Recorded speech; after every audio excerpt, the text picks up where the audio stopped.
Welcome everyone to the podcast, or I think it's called a case study session for Aquarius Fund. I have a quick presentation I would first go through, and then we can open up the questions. I think Chase, as people join in, if there are questions, we can all take it at the end. Let me share my quick screen.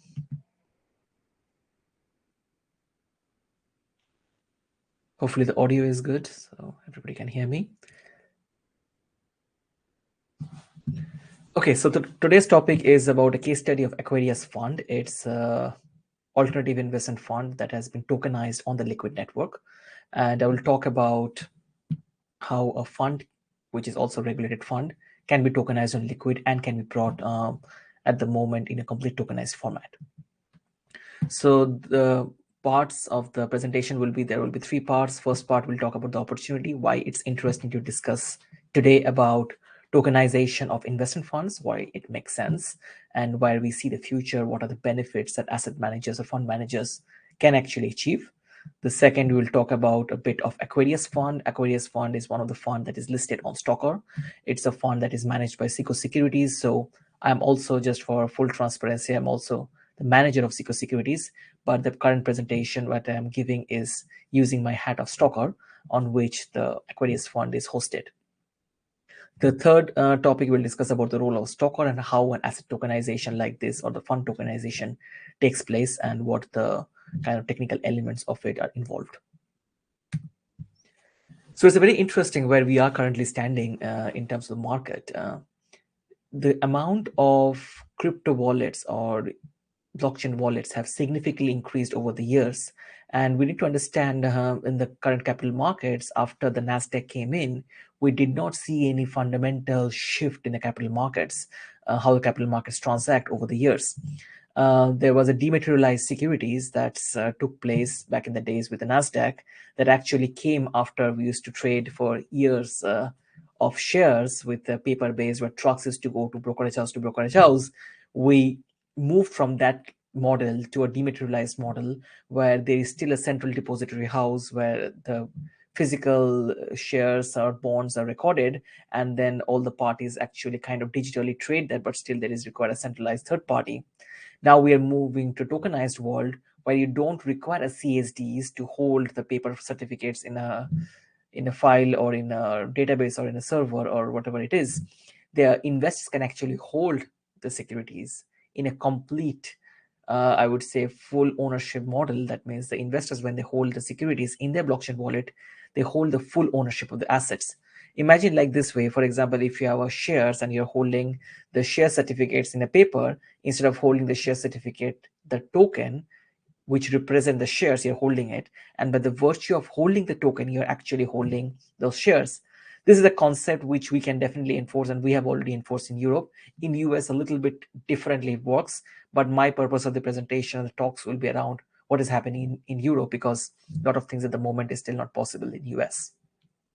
So I would say in the current market, most of the fund managers, when they're looking for a new generation of investors or new generation of private wealthy individuals, there is a demand from those investors. Their investments are purely digital. That means you don't need to send them a full dossier of documents to sign and send it back. You can eliminate a lot of paper back office things, as well as once you hold a subscriber shares of a fund or something, your expectation from the investors are the settlement will be done instantly, and there I think the tokenization really makes sense.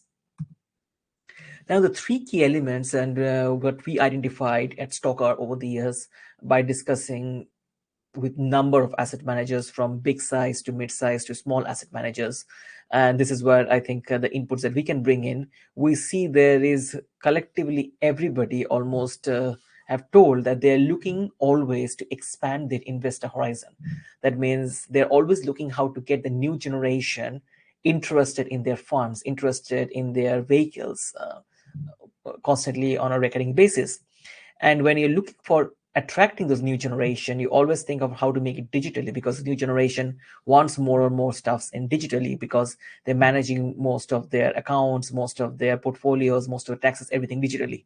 So this is, I think, the first and foremost where I see the role of tokenization can come in, is to open it up for a new generation of investors who is also aware of how to invest in Bitcoin, who is also holding Tether and also settling a lot of things with stable coins like Tether. So this kind of audience is a very key if the fund managers are trying to target for tokenization. The second part comes is the liquidity. And there, I think one of the very interesting example that we usually give to our clients is, let's say, imagine you have a fund of 1 billion and the fund is only subscribed by institutional players of, each ticket of 100 million. It will be very hard for, let's say, a pension fund has subscribed to that 100 million. It will be very hard for that investor to sell that 100 million chunk in the current macro environment.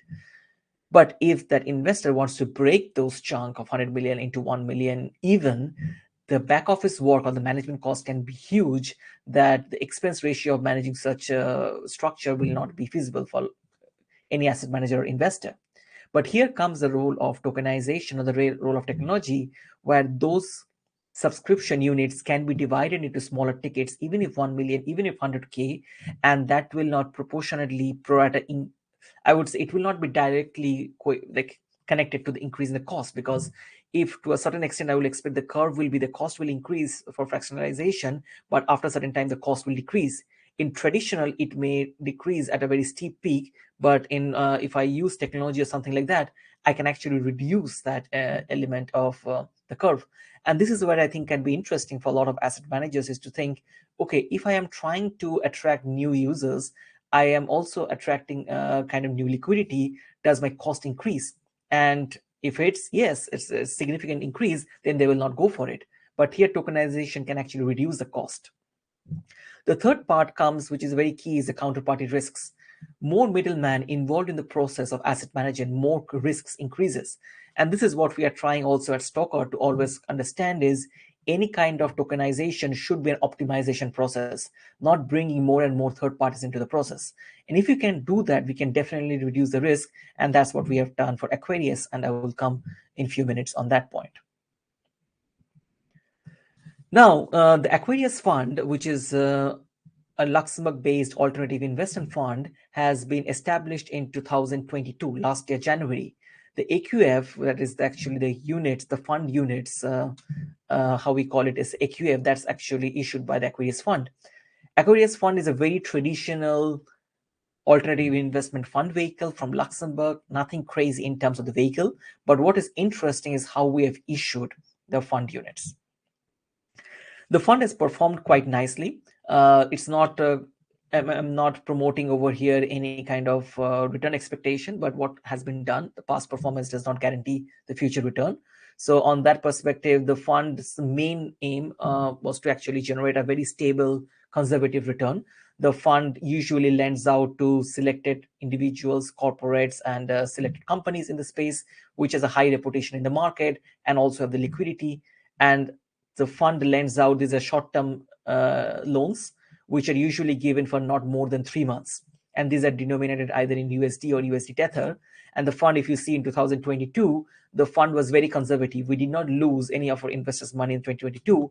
And 2023, we saw the market came back. And also, kind of to be very frank, the macro environment is very favorable right now for the fund. And the fund is doing from last December, January, February, March, a constantly decent return. In March itself, we did, so the net return was 0.9%. So this year itself, we have done kind of around 2.9, around 3% from January, February, March, and expecting that the fund at the end of the year will be reaching somewhere around 8 till 10%. That's kind of the projected return at the moment, and that's the net return. So the fund is doing good. It's also creating a constant source like the history, because the fund is not launched 2-3 months back. It's already launched in January, and it has gone through the entire cycles of FTX, Celsius, all this market. I would say shocks, but still the fund could manage with a very strong risk management process. The fund actually managed to protect the principal always. Quick information on the fund. The fund is actually an AIF structure. It's a Luxembourg-based alternative investment fund. Sub-threshold, that is the maximum capacity or the AUM for the fund, can be 100 million. In that case, the fund is managed by Seco Securities. That is a management company I mentioned. I'm also the director of the Seco Securities management company. It's a Luxembourg-based asset management company. The fund is actually managing, so it's a debt fund. So the fund is generating yield by giving short-term loans to companies primarily in the space, in the crypto space, in the blockchain space, which have a strong track record or a very strong individual behind it, running business in the digital asset space for years. Sometimes the loans are collateralized, sometimes the loans are uncollateralized. That depends on what is the counterparty we are dealing with. And we usually have a very strong visibility of the counterparty's books, or also have as control of the asset as and when the case is.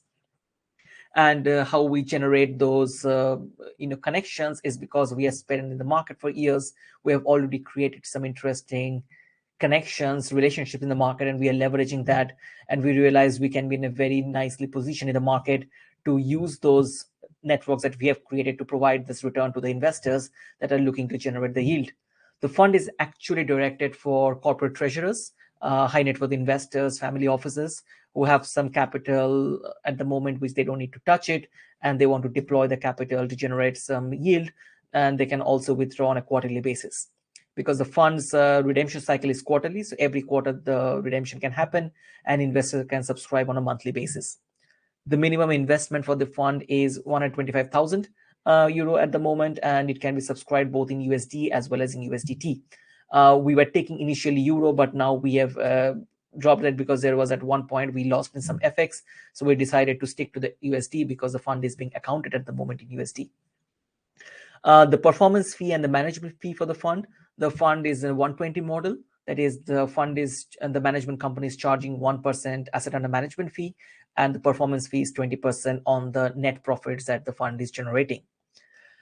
Interesting aspect is the fund units are issued on the liquid network. That means when an investor holds the fund units in their green wallet or in the Stokr wallet, which are currently supporting the liquid AMP assets, investors have the full access to those fund units.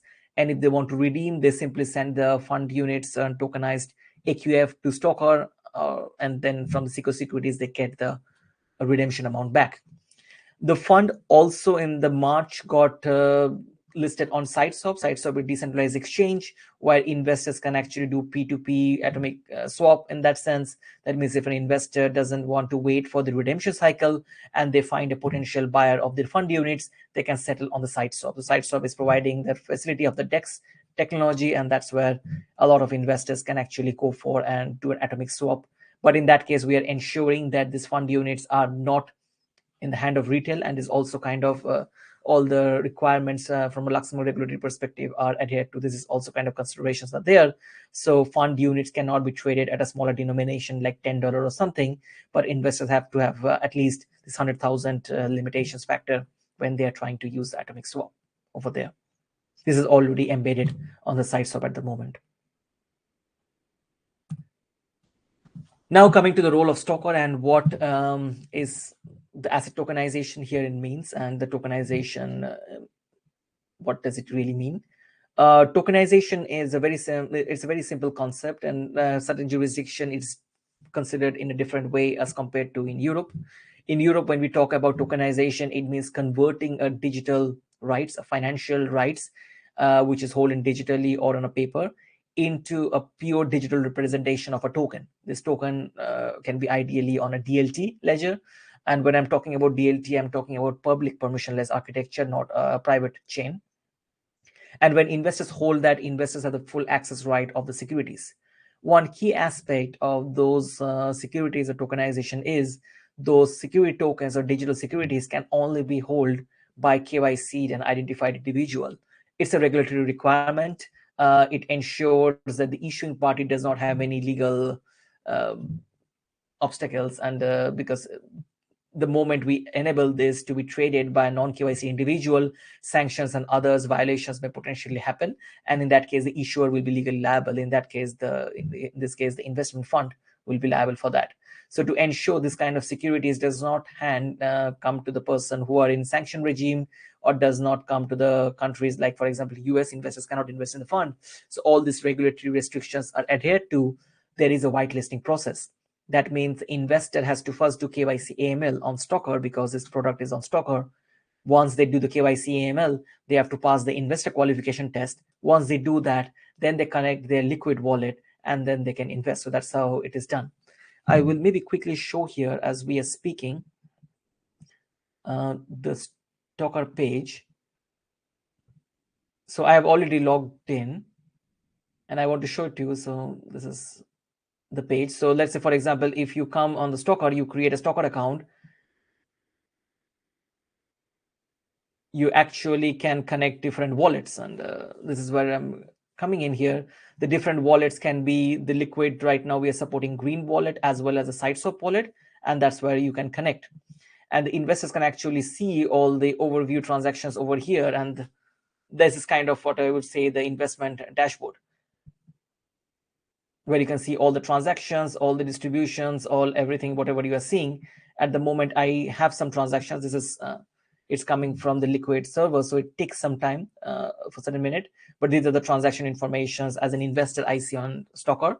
I don't have any AQF token, so it will not be shown here. But there are some other securities which I'm holding, so these are being shown here.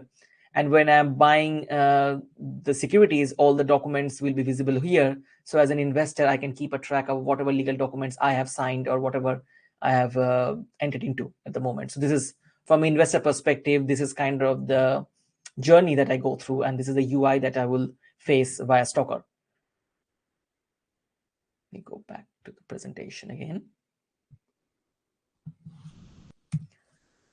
So it's an interesting part what Stokr provides. Stokr is different than a lot of other tokenization platform in the market. We like to classify ourselves as an end-to-end tokenization solution. We do not only provide the tech, which a lot of companies usually provide. One of our strength, what Stokr gives, is the asset structuring or the investment structuring. This is because my background comes from the legal side. We have a strong in-house legal team also, and also we try to provide the asset managers a holistic understanding what kind of vehicles are suitable for asset tokenization. And this is, I think, one of the biggest I would think strength that Stokr has out of the tech and all these elements. And this is what we are providing also to our asset managers.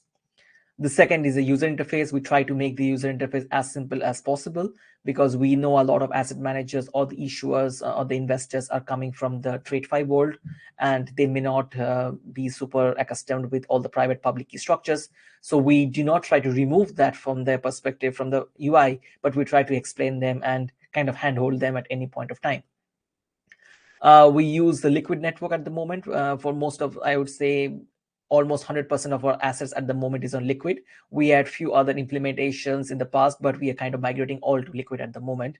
And I would say 100% have been already migrated. There are one is left, and so this also we are kind of moving it to liquid at the moment. The whitelisting support, this is a very important part, is what is the regulatory position of Stokr. Stokr is a registered virtual asset service provider in Luxembourg.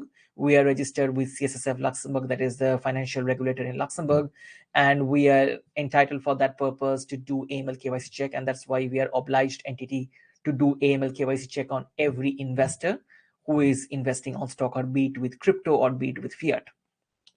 Stokr is also integrated with Bitfinex securities. One of our assets, Blockstream mining node, is already there, which is issued via Stokr, and now it's being traded over there on the platform. We are also integrated with Merge. We have also integrated with SiteSwap. So that's kind of what our aim is, Stokr, to create integration with as many secondary markets as possible. And we want to focus being the primary issuance platform and then provide this end-to-end solution to our issuers. That's kind of our aim. We have supported over 60 million of fundraising on the platform till date. We started our journey back in 2018. All the license and everything that came in 2000, I would say 1920. So from that time onwards, we did all this fundraising on the platform. This is a very interesting graphics I've taken from the Blockstream side. It's to understand the layer where the AMP asset management platform of Blockstream sits, to understand how Stokr issues any liquid-based securities. So in the layer one, it's a Bitcoin. Layer two, it's a liquid network, but the securities are not issued directly on the liquid network. It is issued on the Blockstream AMP. And all the assets that you have seen, even for the Aquarius fund, the fund units are issued as an AMP asset. So this will be falling under the classification of securities. And the securities, once you issue, as I mentioned to like over here a few minutes back, is investor has to whitelist. That means investor has to do AML KYC verification on Stokr, and then only they can participate or hold those fund units. Now, there are a few visuals I want to show quickly over here, what Stokr provides to the fund managers or the asset managers. So this is the dashboard that the asset manager they get. They can, over here, you can see there's an investor register. They can see at any point of time, 365 days, 24/7, how many securities they're holding, where they're coming, what are the transaction details they're doing. If there is any secondary transaction happen, this will be visible here. So, and they can also download like a CSV file for their management, for their compliance internally if they want, and this is also possible. So what it happens is once a user comes on Stokr, they do the KYC AML. We have a compliance team that verifies everything. Once they get verified, they can actually hold the token, and once they hold the token, this gets updated. So there are a number of visuals are there that you can see over here now, how they can manage this investor management from a fund manager perspective. This is one interesting thing I wanted to highlight here. That an asset manager can actually also add private investors. Say, for example, if there is an investor that they know, they spoke to them outside the platform and they says, hey, I want to add them, they can actually add those investors. The investor gets a notification and they can see on a real-time basis whether, by clicking this drop down, they can see on a real-time basis whether that person has verified KYC, whether that person has performed the investment, whether the person has been qualified by the investment qualification test, and so on and so forth. So that allows to provide a proper relationship management process with the private investors, and also with the liquidity. It becomes a very interesting aspect. It's a confidential transaction, and when we talk to a lot of asset managers, this is one thing which they all appreciate, is the fact is they don't want their investors transaction information to be available into a pseudo anonymous blockchain. And this is the key element, I think, of one thing of Liquid that many asset managers with whom we are talking to really appreciate in this moment. And also, I think one element that is also to highlight here is having the sideswap kind of decentralized platform where they can do atomic swap. That's a very strong element for a lot of asset managers, which in the traditional market is not there. In the traditional market, if today you try to settle a fund unit, you actually, an investor may actually have to require 10 to 15 days to end the entire process. But with this atomic swap, this entire process can be automatized in less than a day. And this is, I think, a very strong additional advantage a fund managers can unlock at the moment. So this is a one compliance dashboard, like how, so we have also our internal compliance team, and they are managing a lot of the compliance processes internally. So every investor comes in, we have a automatized process where we see on a real-time basis whether the person is coming from a high-risk country, sanction checks and those things, and also if the person's ID matches the person's face and all these elements. And this is our KYC policy is already being approved by the CSSF, so we are already regulated by one of the Europeans, I would say very serious regulator in that sense. And we have a very strong in-house team for the compliance. This is just to quickly show, we couldn't share a lot of information as a lot of confidential data are being processed at the moment, but this is all done in-house at this stage. This is the team that are kind of the major team, like the main management team at the moment. So it's myself, I'm the co-founder and also the business lead. Tobias Seidel, my co-founder, he's the regulatory and the product lead. Priscilla, she is the head of product. Lucas is our CTO, my co-founder. He's the entire tech architecture. Gabriela is the venture manager. We are around 15 people operating primarily in Europe at the moment. At this stage, the team is growing, but we also see the current macro environment, so we are growing very conservatively, but we wanted to create something very stable. So we are trying to get more products, more interesting assets in the market that can really use the, I would say, the unlock the full potential of asset tokenization. And Aquarius Fund is one example that I wanted to share over here today, that on a real-time basis, as we speak, existing funds are getting tokenized.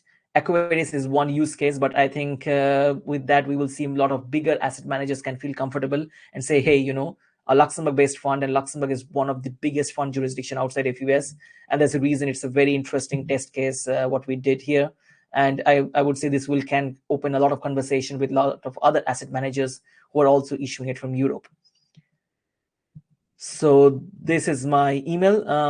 Arnab@stokr.io. If anybody wants to reach out to me, please feel free to do that. Happy to answer any questions if you have. If you're interested also to learn more about Stokr and more on Aquarius, go to the page and you can also fill your interest, and the team will reach out to you. I will stop the presentation here. Maybe we can open for questions.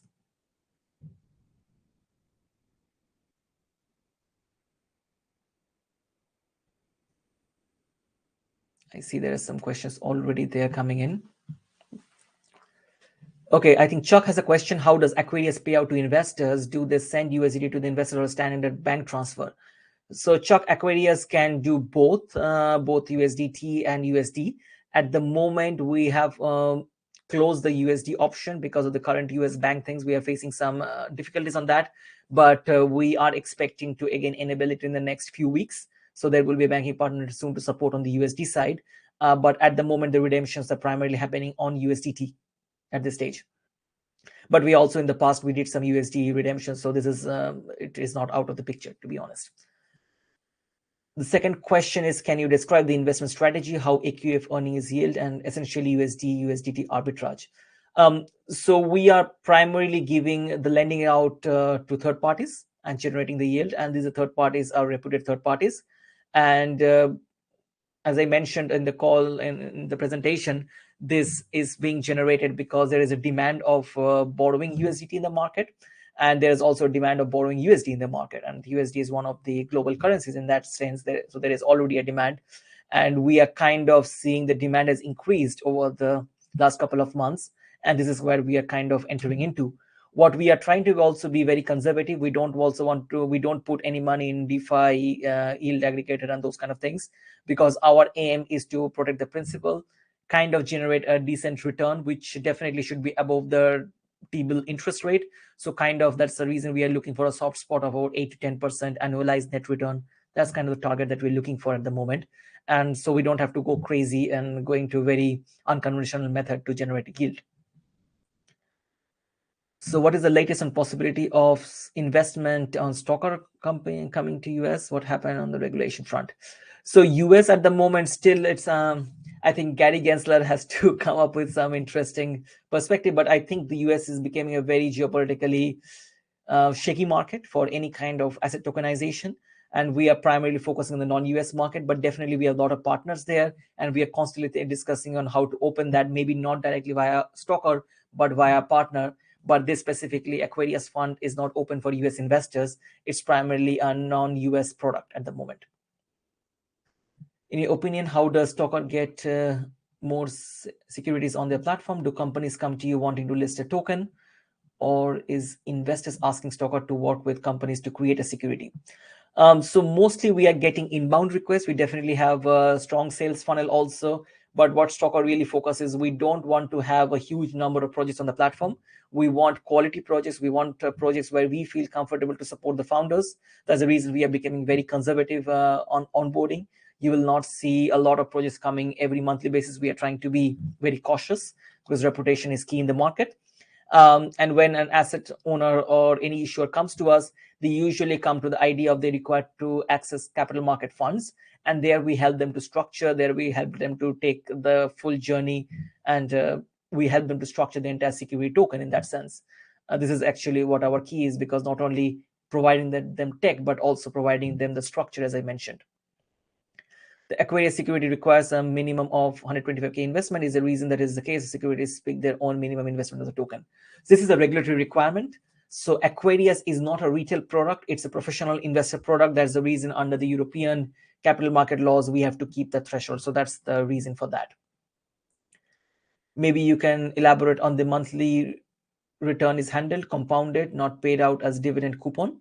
Okay, this is a very interesting aspect. Is this is from a traditional world.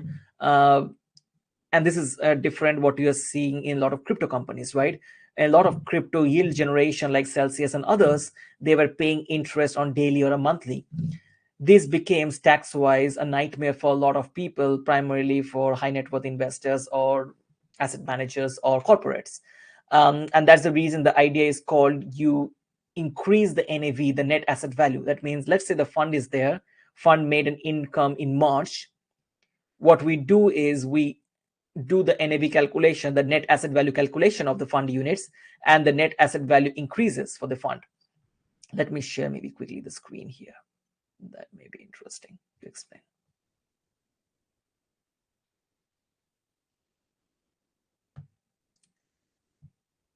Just quickly sharing my screen. So here, for every month an income is happening, let's say January, February, March, the income is actually incurred inside the fund. So the fund unit price increases. We started the fund unit price in 1,000 and now it went up. Now what happens is an investor only, in that case, the paid taxes when they realize, in most of the jurisdiction is that way. That means, and when the investor realizes the profit is when they sell the fund unit back to the fund, or maybe in secondary market, that when they redeem. So till the time investor does not redeem the fund units or do not sell back, there is no realization of the profit. And in most of the cases, in most of the countries and jurisdictions, there is no taxable event. This is very interesting because that means you're kind of deferring your tax payouts until the time you are redeeming that. This is not a tax evasion. This is it's a good structuring work for that case, because you may not want to liquidate or kind of realize your profits, and you want to wait a certain period. And this is kind of the professional product that allows you to do that. This is a very, I would say, vanilla from the traditional market, which we try to bring in the crypto market, which is not the case. Also, another aspect I want to highlight over here is the assets of the fund belongs to the fund itself, which is not the case for, let's say, FTX and all these things. Like the asset of the exchange belongs to the customers in that case, right? But a lot of cases, what we saw, all these bankruptcies, in the case of bankruptcies, in the case of liquidation and everything, all the customer assets got tagged into. In case of Aquarius, Aquarius is not an asset, or the assets of the Aquarius does not belong to Stokr, nor it belongs to Secure Securities, a management company. This asset purely belongs to Aquarius, so any bankruptcies of any of these companies will not affect. This is a very interesting aspect I wanted to highlight.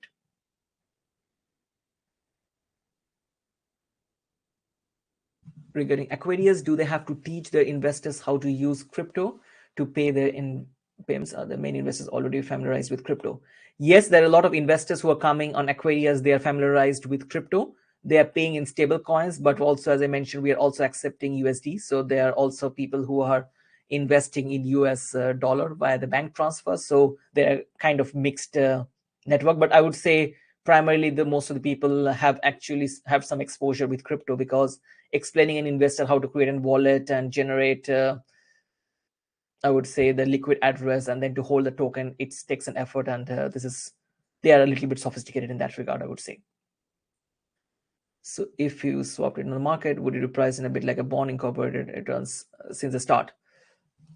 This question I did not understand, but I would expect what the question is.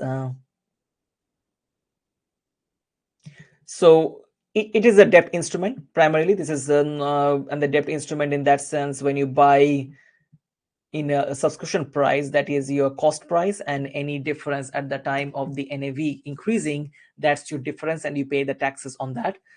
So this is I would expect. So it's not from the day when the fund launched.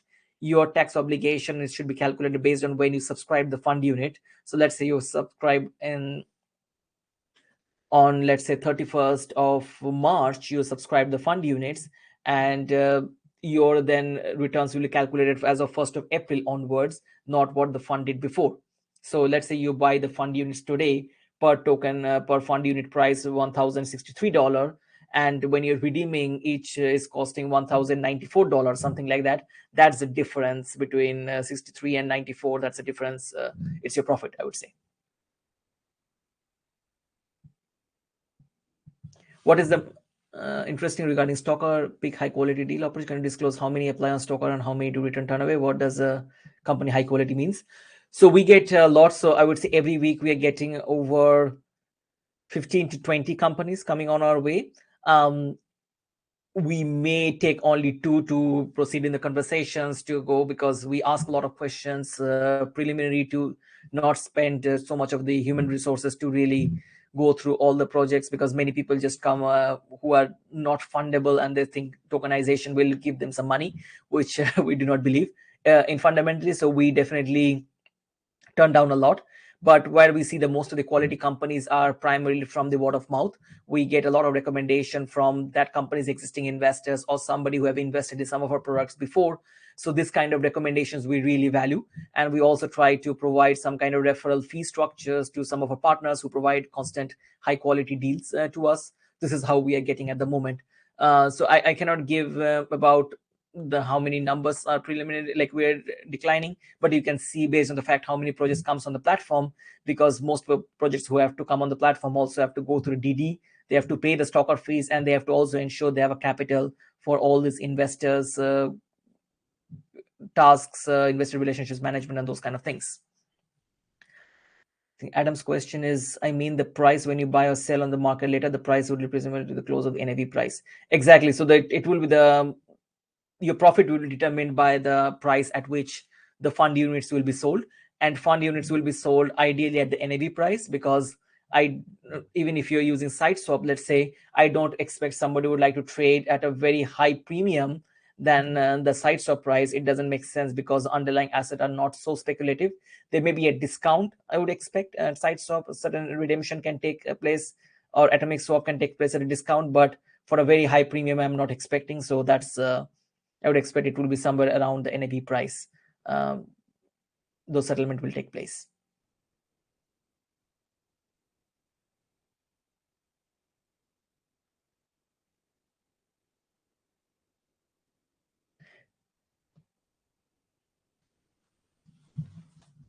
So I think if there is no further question, is there any way to open voice communications, or it's only written here? We can bring people up if they raise their hand. We can bring them up. I think it will be good. Yeah. Yeah. Maybe it's better to talk over the voice and. Yeah. If there's any other questions, y'all can just raise your hand and we'll bring you up, and you can ask Arnab directly.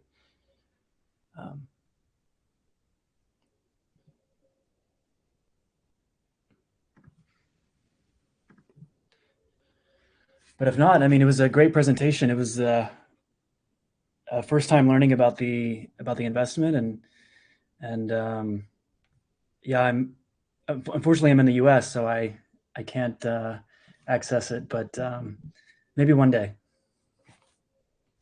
I see there's one question Adam asked.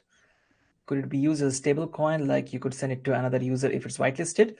Potentially it can be. It depends on the investors, because at the end of the day, this is it's a yield bearing stable coin, let's put it like that way, right? So there is a fixed price floor where the NAV price is ensuring that you will be redeemed at that price. On top, there is also kind of an expectation there will be yield will get accumulated. So I would consider, imagine it's like a tether where the interest of the treasury bills are being given back to the investor, something like that. There is a minimum transfer amount. The minimum transfer amount is around the same limitation as a minimum investment amount. That's that way we can ensure that this product doesn't automatically convert to a retail product.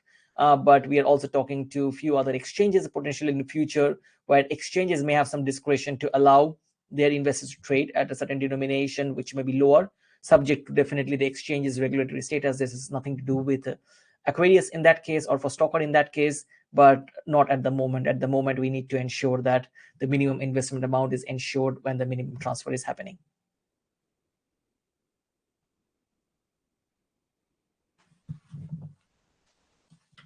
I see Drew has raised his hand.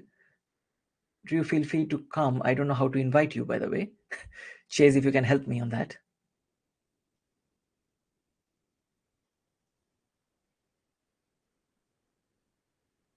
Drew, can you speak?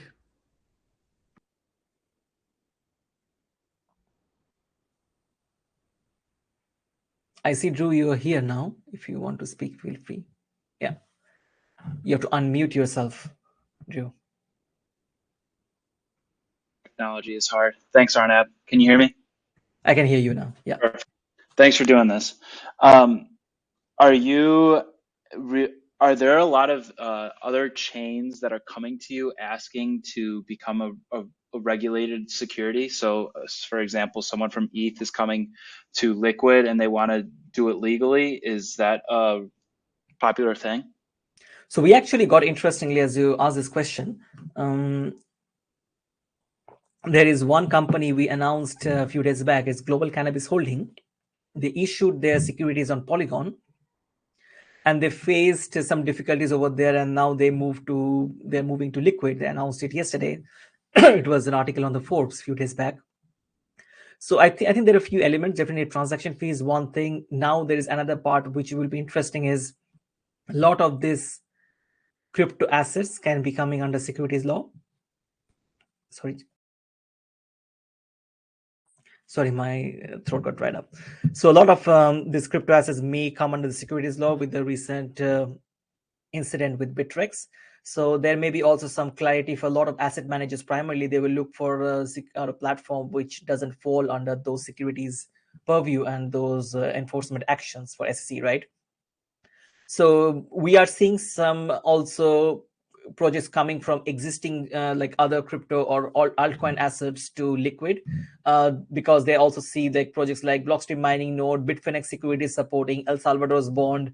All these things are happening, and very interestingly, these things are happening, and they also see the platform stability. So there is some more and more interest coming in. I think also, as we are also working in the ecosystem for quite some years, I would say the wallet infrastructure is also getting better. Initially when we launched, it was we could only allow investor to use green wallet, but now sideswap wallet is becoming and we are getting feedback from quite some users that the sideswap wallet is becoming very simple to understand for them than the green wallet, because green has a little bit technical component to it. But I think the more and more work is happening also in the liquid, that making it easier for us to also talk to the issuers to adopt liquid. So this is happening, and we are quite happy. This is kind of happening quite fast in the last few months, I would say. That's really cool. Thank you. One question pertaining to that is it easier for these companies? So the cannabis company that was announced yesterday, is it easier for them to fork over to liquid, or is it like, do they have to issue a whole new asset? They have to issue a whole new asset because there is no automatized, I would say, chain swap feature kind of thing at the moment. There is no migration possibility for that, but they already have an existing investor base who are on Polygon, and these guys may potentially also come over there. There is definitely, what we need to do is burn on one chain and issue in another chain. That's requires not only the tech architecture but also legal documentation. All this need to be aligned, but this will be kind of what can it will be a substantial work, I would say. Fascinating. Thank you. Thanks, Drew.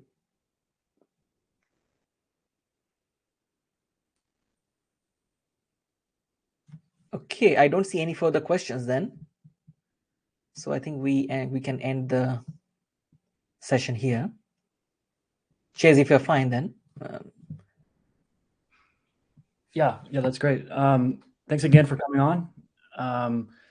We'll upload the video to YouTube, and so people will have access to it. Thanks again, Arnav.